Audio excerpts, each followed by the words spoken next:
naye ndichitaura naye ndichiti izvo abatsiro mudzimai wangu kumba uku mamwe basa anenge akatiremei aya. Chikakupi.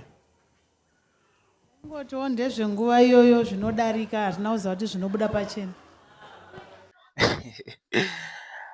Zvakaoma guys, zvakaoma.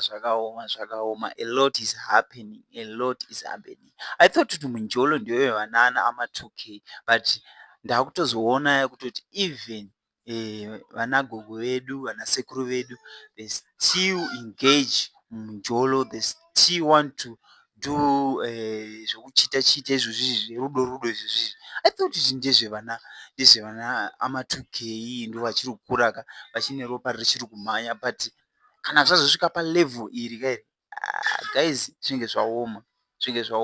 And I heard a lot of stories kuti vakadzi they can still survive for many years vari vega vasina kumbosangana nevarume pabonde.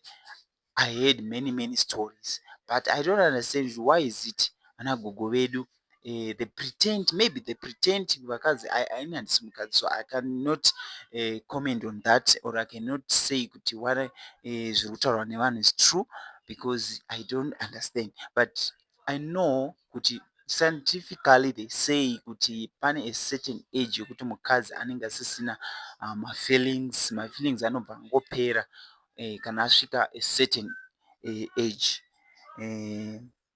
But in this video randakuunzirai guys ndere vanagogo nanasekuru vakaita zvavakaita.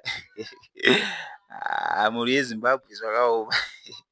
Muza zvimwe zvinosetsa, zvimwe zvinochemedza, zvimwe tinotonzwawo tsitsi sevazukuru tichiona vanagogo vedu vachiita zvinhu zvakadai guys, zvinhu zvinorwadza, zvinhu zvinochemedza.